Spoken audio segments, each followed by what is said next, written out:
Assalamualaikum warahmatullahi wabarakatuh. Oke, jumpa lagi bersama kami ya, Darwin Jenny. Hari ini kita akan membahas tentang materi optimasi dengan subtopik model masalah optimasi.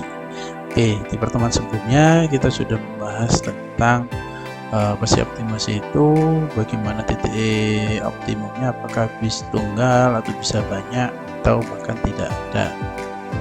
Ya, nah hari ini kita akan membahas sedikit tentang contoh-contoh optimasi yang mungkin sudah didapatkan dalam materi-materi yang lain, perkuliahan yang lain. Oke, jadi di sini bisa kita kaitkan peranan optimasi itu biasanya pada suatu pemodelan matematika. Ya, jadi kita tahu bahwasanya di pemodelan matematika, ya, kemarin kita berawal dari sini. Realita tersembunyi atau struktur yang kompleks, ya, realita yang terjadi, kemudian itu faktanya tidak mudah dipahami, banyak variabel, banyak parameter, ya, banyak koefisien, ya, variabel-variabel yang mempengaruhi suatu kondisi dalam kondisi realita. Kemudian hal yang kompleks tadi kita buatkan model matematikanya.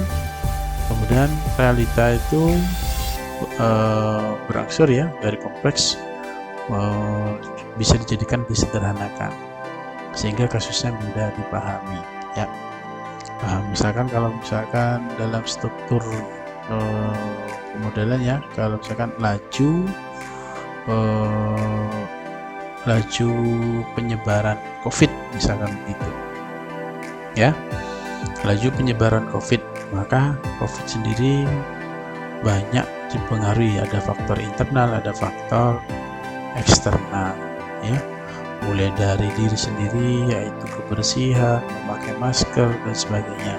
Tapi faktor eksternal adalah faktor orang yang terjangkit yang tidak kita ketahui. Nah, rentabilitasnya kita mau mengukur laju reaksi yang terjadi secara general atau diambil secara umum. Tapi kalau secara umum banyak sekali variabelnya, maka nanti kita khususkan dalam satu kejadian, jadi dikerucutkan. Nah, jadi masalah yang kompleks kita modelkan, nanti kita di asas pemodelannya kita ada asumsi-asumsi yang dimunculkan sehingga nanti jadinya menjadi strukturnya lebih sederhana atau lebih transparan sehingga mudah dipahami. Nah, kalau ini sudah mudah dipahami, tujuannya apa? Apakah cukup memodelkan? Tidak.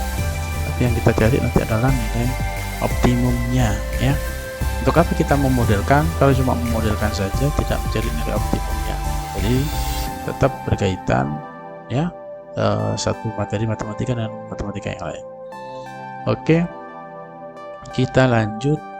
Dan di sini kita masih fokus, ya, dalam pemodelan. Jadi masalah nyata kita modelkan pemodelan matematika isolasi parameter, artinya ada pengurangan parameter, ya, akan di parameter dan variabel-variabel yang sangat banyak itu kita sederhanakan, kita kurangi, begitu, ya. Jadi kita kerjakan dulu dari sederhana, kemudian dari sederhana kita dapat optimasinya, kemudian ditinjau ulang nanti interpretasi, ternyata jauh dari pendekatan ke masalah solusi dari masalah nyata, maka variabelnya nanti ditambah lagi, kemudian dicari penyelesaian matematikanya, penyelesaian dari pemodelannya, kemudian kita interpretasi, kita kaji lagi terhadap masalah nyata atau sudah mendekati atau masih jauh.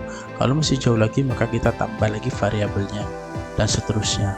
Nah, jadi ada siklus di situ terjadi, ya. Artinya pemodelan yang baik adalah interpretasinya nanti mendekati ke masalah yang nyata. Dia awalnya misalkan variabelnya ada 10, ya, dalam pemodelan ada variabelnya 10, ya. Kondisi awal, kondisi realita, variabelnya ada 10 atau 20, ya, ada 20 variabel kondisi realita. Nah, dalam pemodelan nanti ini boleh kita kurangi dulu, misalkan menjadi 5 variabel yang gede, ya, dalam modelnya. Nah, dari 5 variabel ini akan kita cari solusi, ya. Dari solusi kita interpretasikan lagi. Nah, interpretasi. Nah, bagaimana, sudah mendekati atau masih jauh? Kalau masih jauh maka ini kita rubah lagi menjadi 10 misalkan, jadi 10 variabel dan seterusnya. Nah, siklus ini dalam siklus pemodelan ini dilakukan sehingga hasil interpretasinya mendekati yang paling nyata ya. Nah, kita lanjut. Posisi pemodelan adalah sebagai jalur ya, jalur untuk memudahkan kasus nyata sehingga kita dapat solusinya. Di mana saja pemodelan matematika itu akan digunakan, teorinya itu ada analisis aljabar sebelumnya, kemudian untuk perhitungannya ada aplikasi analisis, metode numerik ya, matematika diskrit, statistik dan sebagainya. Kemudian ini disiplin ilmu lain. Contohnya kalau kita bilang tadi laju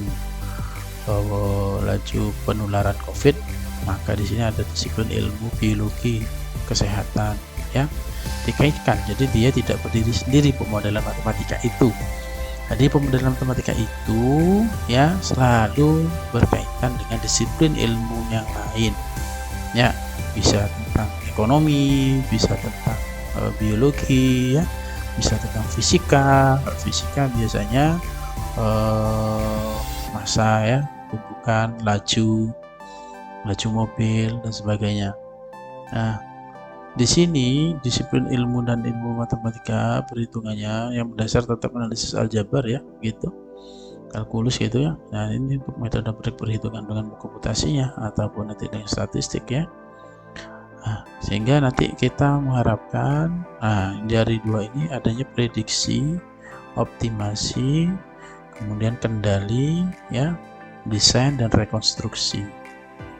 Nah, ini teori, nanti ada teori prediksi nanti ada di statistik bisa ya, kemudian optimasi ada di metode numerik bisa ya, metode diskrit bisa ya, kendali juga metode diskrit bisa ya, kemudian desain dan rekonstruksi menghasilkan suatu bentuk solusi. Ini yang digunakan oleh pemodelan matematika. Artinya dalam pemodelan matematika itu mengaitkan 4 bidang ilmu ya. Yang mendasar adalah analisis aljabar itu.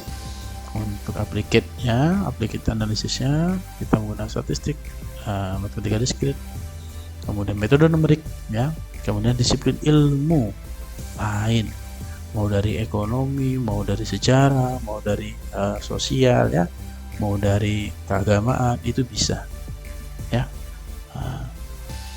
Kemudian harapannya masalah nyata yang ada itu kita bisa mendapatkan solusi pendekatannya ya, kita bilang solusi pendekatan ya. Jadi nanti contoh yang misalkan kita contoh lain misalkan terhadap obat. Jadi obat itu tidak tiba-tiba langsung dimunculkan begitu saja ya, namun harus ada tester dulu. Nah, tester ini kan tidak mungkin diambil seluruh, misalkan ini obat ini pabriknya ada di Indonesia, tidak mungkin apakah kecocokannya mau dicoba ke seluruh masyarakat Indonesia, tidak mungkin. Nah, artinya akan ada sampel yang dipakai. Untuk apa? Meminimum biaya tester ya, intinya bisa menekan biaya di sana. Kemudian juga melakukan prediksi. Untuk sampel ini ternyata berdampak, obat itu sangat bagus, maka bisa direkomendasikan secara umum. Nah, seperti itu.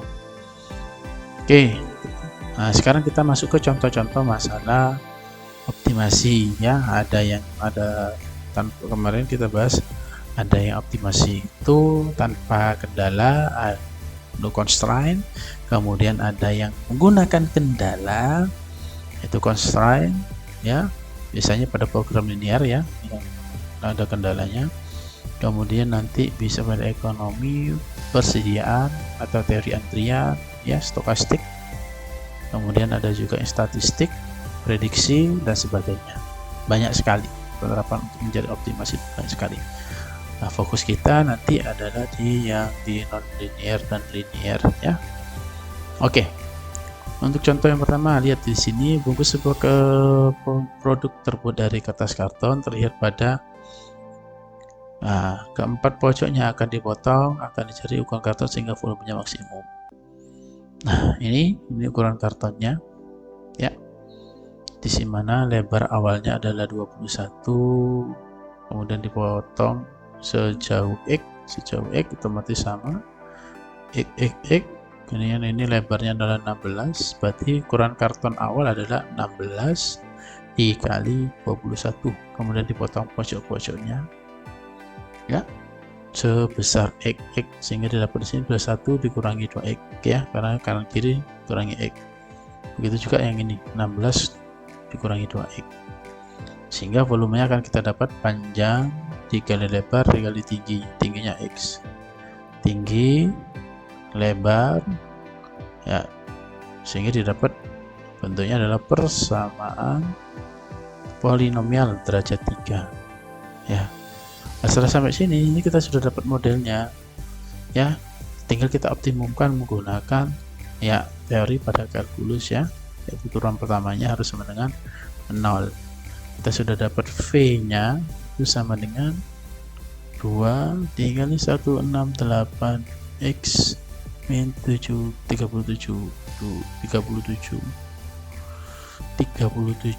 X kuadrat ditambah 2X pangkat 3. Nah, berarti apa? Kita cari V aksennya, dia harus bernilai 0. Maka didapat 168 min 74X plus 6X kuadrat, kan gitu ya. Nah, kemudian gini bisa kita bagi 2, misalkan kita bagi 2 nanti jadinya 84 dikurangi 37X ditambah 3X kuadrat, kemudian ini difaktorkan. Nah, ini kalian sudah ingat, masih ingat ya. Nah, cara memfaktorkannya 37, kalau nanti ini positif berarti kita cari ya yang hasilnya nanti 252, kalau diselisihkan nanti hasilnya adalah 37. Monggo dicari, nanti diisikan di sini.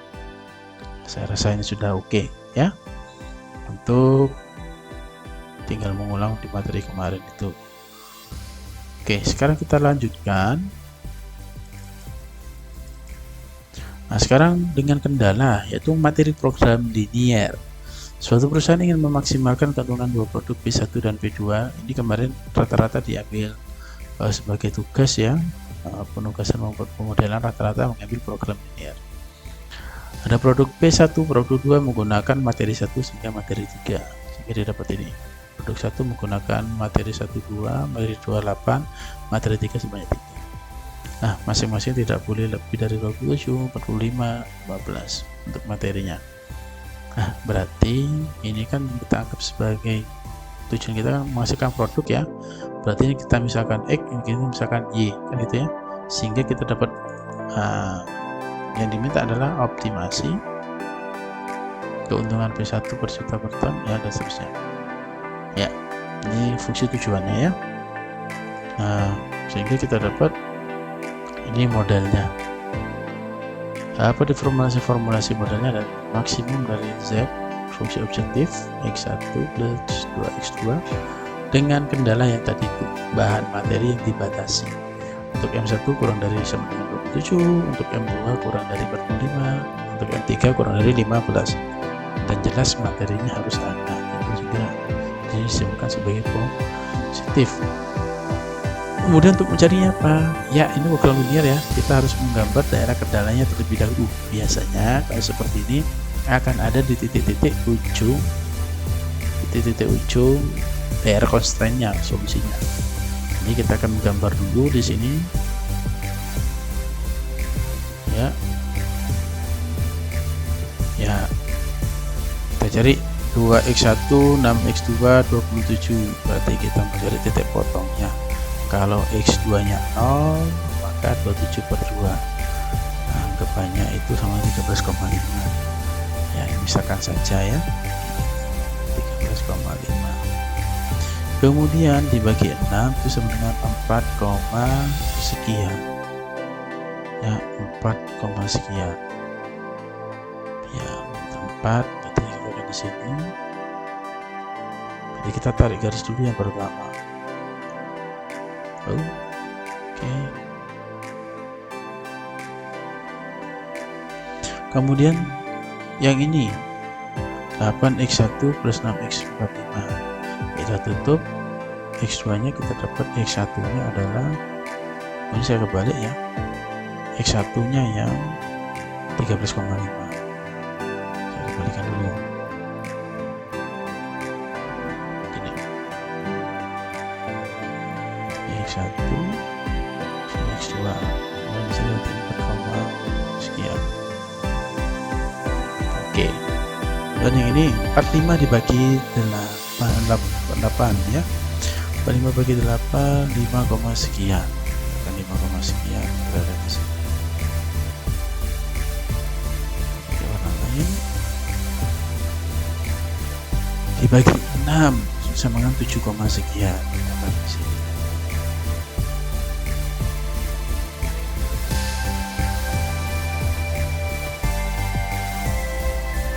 Oke, kemudian untuk yang ketiga berarti x1 nya 5 ya, x1 nya 5, kemudian x2 nya 15, berarti 5, sekian ya, berarti berapa nih, 4, sekian. Kemudian ini tadi 7, sekian. Yang terakhir x1 berarti 5, letakkan di sini, kemudian x2 nya 15.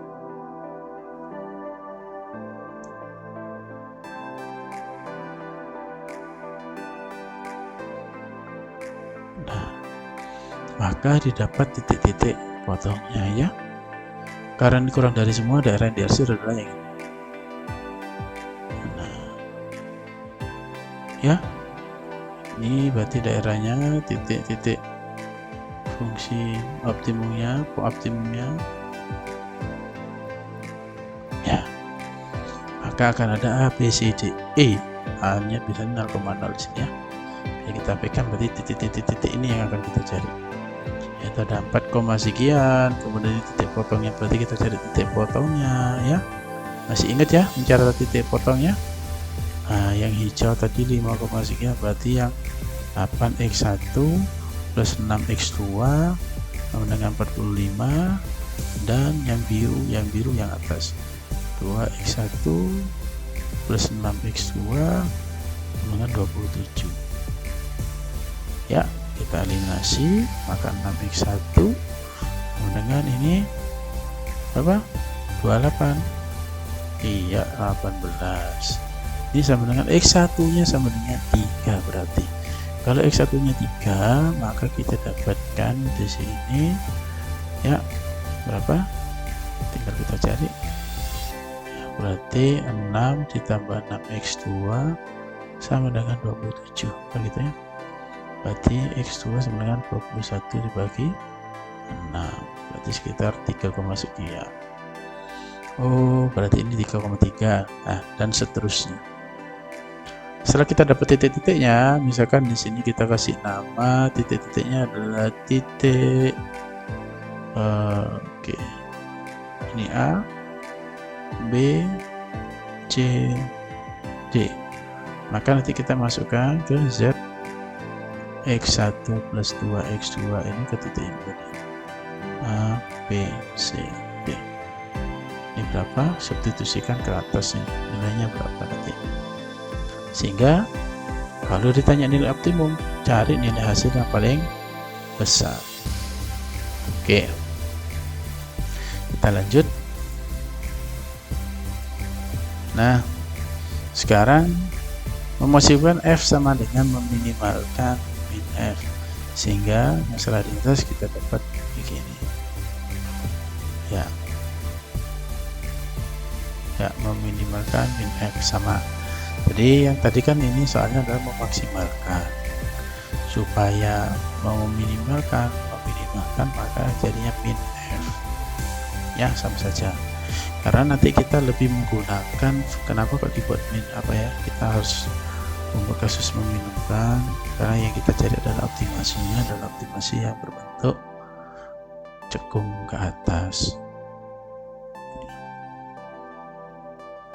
Oke, artinya bisa kita bolak-balik, mau ditanya apa, kita jadi minimumkan dikasih min F, kita maksimumkan juga sama ya. Oke, kemudian modifikasi masalah di atas, keuntungan part min X1 ya. Ini tujuannya kita menjadikannya menjadi program linear. Kenapa? Karena kita mau fokus ke fungsi konveks, fungsi konveks. Kalau daerahnya nanti itu adalah daerah konveks, maka dia punya titik optimum. Jadi ini seperti itu. Ya. Jadi ini boleh dong, ya. Kenapa? Kan sama-sama dikurangi X ya. Suatu bahannya kemudian dikali dengan X1. Ya, tadi di sini ini X1 min 2X2 dan di sini menjadi ya. Nah, nanti ada tekniknya perubahan dari linear ke non linear ya. Nah, contoh selanjutnya, jadi yang ini contoh yang barusan ini bisa kita mencari tidak harus mencari maksimumnya, bisa kita cari minimumnya dari min F nya, fungsi objektifnya. Yang kedua kita bisa modifikasi fungsi tujuannya menjadi 4 min X1 dan 11 min X2 ya, untuk menjadi masalah non linear ya. Jadi kan fungsi objektif salah satu saja sudah non linear, maka sudah menjadi program non linear. Oke, contoh masalah optimasi, ada n pasar dan alokasi jumlah permintaan, dan tentukan m gudang didemikian hingga jumlah biaya pengiriman minimum atau jumlah jarak dikalikan dengan barang yang dikirim dari gudang ke pasar minimum. Oke ya, kalau kita bicara contoh tentang pasar, ini tentang sama ekonomi ya, manajemen ekonomi. Kita berbicara permintaan, terus ada penawaran kan gitu. Akan ditentukan M gudang sedemikian hingga jumlah biaya pengiriman. Jadi kalau ada permintaan, stok harus ada, terus biaya pengirimannya ada. Misalkan kalau kira ngirim ngincrit, maka ya bagian distributor itu rugi ya. Rugi dia apa? Rugi di transport. Misalkan belinya satu terus dikirim, satu dikirim. Nah, biasanya ada batas minimum pembelian. Nah, kalau masalah transportasi. Oke, misalkan jadi narasi yang di atas ini, kita mengasumsikan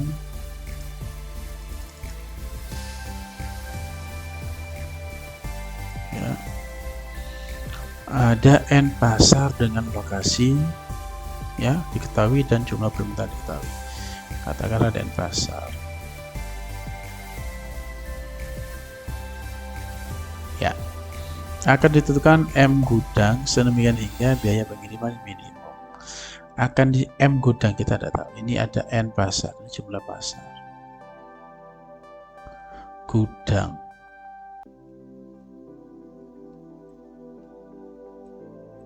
Ya, bayangkan saja ini sebagai misalkan gudang Indomaret ya. Ada di mana saja, ada di Malang, ada di apa kan gitu. Untuk melakukan distribusi. Bayangkan kalau misalkan gudangnya cuma satu di Surabaya, kemudian harus mengposkan barang-barang ke wilayah Jawa Timur. Apakah itu besar di ongkos transportnya ya? Nah, ini berarti akan dibuat M gudang. Bisa sama, bisa hanya lebih sedikit kan gitu ya. Yang kemungkinan terjadi adalah N-nya lebih banyak daripada M, N-nya sama dengan M, N-nya lebih kecil dari M, jumlah pasarnya lebih sedikit dari gudang. Kalau untuk kondisi ini jelas tidak mungkin ya. N-nya sedikit, gudangnya kok banyak, rugi dong, rugi bangun gudang dong, kayak gitu ya. N pasar ini yang memungkinkan. Nah, ini jadi pertanyaannya nanti ini, dua ini. ya. Karena untuk membangun biaya gudang itu juga gak murah ya, gudang itu harus besar, lahannya dan sebagainya.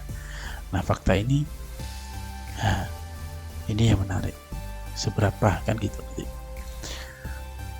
Atau jumlah jarak dikalikan dengan barang yang dikirim dari gudang ke pasar ya, jumlah jarak dikalikan dengan barang yang dikirim, jumlah jarak ya kan, ini barangnya sebesar K misalkan, ini ada jarak ya, jaraknya adalah P misalkan, dari gudang ke pasar, maka kita punya panjang jalur dikali ongkos, kos ya, dapat kos, barang ya, bukan biaya ya, sorry, biaya barang ya, akan itu kan jumlah jarak dikalikan ini, kemudian ini yang ditanya biaya yang suka minimum ya, cost minimum, karena ini banyak aspeknya, ini cost minimum apa saja ya. Nah, oke, fakta-fakta yang di situ. Nah, oke, sekarang kita misalkan lokasi gudang yang dicari, terus C1 merupakan kapasitas gudang, A, C, B, C lokasi pasar yang diketahui sekarang ini, permintaan pasar, request, D, jarak gudang, distance ya, gudang E ke pasar C, W itu unit. Oke, berarti di sini disimbolkan W, kemudian jarak itu disimbolkan D, distance gitu ya. Nah, ini asumsi-asumsinya, variabel-variabelnya, ada permintaan pasar. Jadi logikanya di sini melakukan permintaan dulu, call ya, call minta permintaan, minta barang sekian, jumlahnya W sebanyak W. Jadi sini ada kapasitas gudang, gudang punya ada kapasitas dong, tidak mungkin sampai lober-lober keluar ya. Oke, selanjutnya nah kita bisa dapat ini, meminimalkan tadi biaya itu bisa dilihat dari muatan dan jarak, jadi jumlahan ini, jadi sigma ya. Kenapa? Karena dia gak hanya satu, ini kan dari gudang satu bisa ke ini ya. Nah ini nanti ada kaitannya dengan dari graf, ini kan nanti terhubung semua ini, nah gitu ya kan. Nah ini terhubung semua, nah dan seterusnya. Nah sehingga model yang kita dapatkan nanti meminimumkan jumlah dari muatan dengan jarak, kendalanya adalah muatan maksimum ya, kapasitas muatan yang, kemudian setelah itu muatan yang sama dengan permintaan, jumlah muatan yang dibawa sesuai dengan permintaan, kemudian jelas muatannya harus ada, kalau nggak bawa ke sana kosongan ya bertambah ya. Sehingga misalkan fungsi jarak dapat diambil dari buku ini, DI nya, jadi ini diasumsikan adalah akar X, I, A, I, Y, I, B, C. Ini benar ya, rumus jarak di 2 titik ya. Tadi A, I, B, C nya kita lihat, A, C, B, C nya adalah lokasi pasar yang diketahui, jadi dalam bentuk koordinat ya, itu. Jadi misalkan maksudnya dari ini adalah ya, ini ada gini nih, ini di sini gudangnya, kemudian di sini ini kan titiknya ada 2 koordinat ya, berarti jarak ini loh berapa, berarti kan kita nyari ini selisih dikuadratkan ini kan, ini kan Pitagoras sebetulnya ya, kita nyari ini kurang ini, atas kurang bawah, mohon diakarkan, sudah diakarkan. Oke, itu jika sekarang jika lokasi gudang diketahui menjadi masalah transportasi, jadi kasus yang tadi adalah masalah transportasi, bukan biaya transportasinya. Aplikasi masalah optimasi ini misalnya masalah menekan terminal Trans Jogja ya. Jadi menyatakan jumlah order maksimal, menyatakan biaya penyimpanan per menit. Nah, ini sudah materi ekonomi ya. D memang demand permintaan. Nah, ini modal economic order quantity ya, jumlah order ekonomis. Maksudnya apa jumlah order ekonomis? Jadi mau order sesuai kebutuhan minimum ya. Ini ada jarak. Q adalah jumlahnya. Ini ada terstatus satuan waktunya. Ini deterministik ya. Deterministik itu tetap. Jadi barang tidak ada asumsinya sebulan habis misalkan begitu. Kuartalnya. Habis pesan datang lagi, lagi habis pesan lagi. Ini rentan waktunya sama. Jadi nanti masih deterministik. Nanti ada stokastik. Stokastik itu terjadi terhadap waktu. Misalkan kayak pelayanan itu stokastik. Kemudian antrian membayar di sinar terang atau KDS atau Diva ya, itu juga stokastik. Ini kita lihat dulu setelah pemesanan awal jumlah barang yang digunakan akan sama dengan Q. Q itu jumlah tertentu yang ada di gudang. Jumlah barang di gudang kemudian akan menurun mengikuti garis lurus karena diasumsikan demand konstan ya, jadi permintaannya konstan per hari 3 misalkan begitu. Ketika jumlah barang di gudang berjumlah 0, pemesanan berikutnya harus segera dilakukan karena waktu pemesanan diasumsikan konstan. Nih sekali lagi ini diasumsikan konstan, jadi waktu tiba, waktu pesannya selalu 2 hari, barang datang 2 hari, barang datang 2 hari, barang datang seterusnya. Ketika jumlah barang yang di gudang berjumlah 0 ya gini, dan jumlah barang di gudang secara instan langsung menuju ke level Q, paling akan berulang pada waktu-waktu berikutnya ya. Sehingga rata-rata jumlah barang di gudang adalah Q per 2, biaya penyimpanan per satuan waktu Q per 2 dikali kosnya, kos harian, biaya per satuan waktunya adalah ini ya, jumlah total biaya adalah ini, total cost ya, berarti satuan waktu ditambah biaya pemesanan, delivery dibagi quantity dikali cost awal. Nah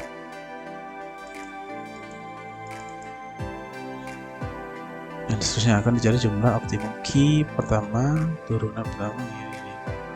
Nanti kita dapatkan ya total cost diderivatifkan.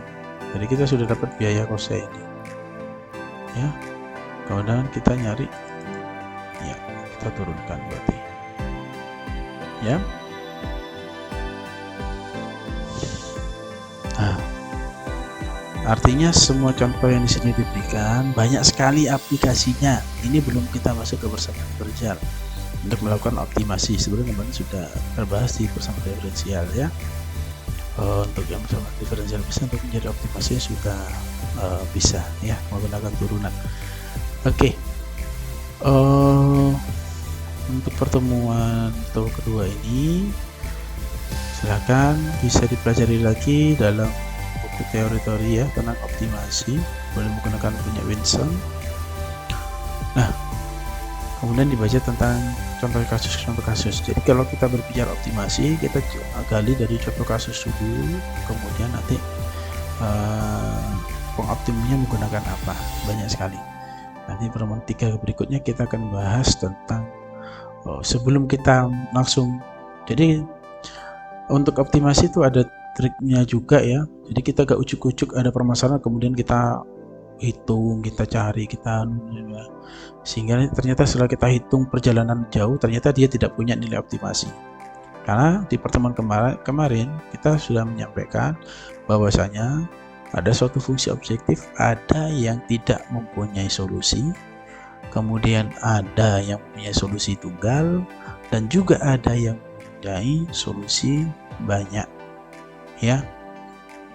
Nah sebelum menghitung semuanya, kalau berupa program linear mungkin ya bisa kita ada optimumnya. Tapi semua pun itu ya, itu perlu kita cari dulu fakta kalau dia itu punya solusi tunggal. Nah fokus kita nanti kalau di program linear pasti dia punya nilai optimum. Kalau secara penyelesaiannya kita bisa menggunakan eliminasi itu ya, eliminasi Gauss-Jordan ya. Juga nanti bisa menggunakan metode simplex pada program linear. Nah, sekarang bagaimana untuk yang program non linear sebenarnya? Oke, terima kasih atas perhatiannya. Kurang lebihnya kami mohon maaf. Sampai jumpa di video materi berikutnya. Wassalamualaikum warahmatullahi wabarakatuh.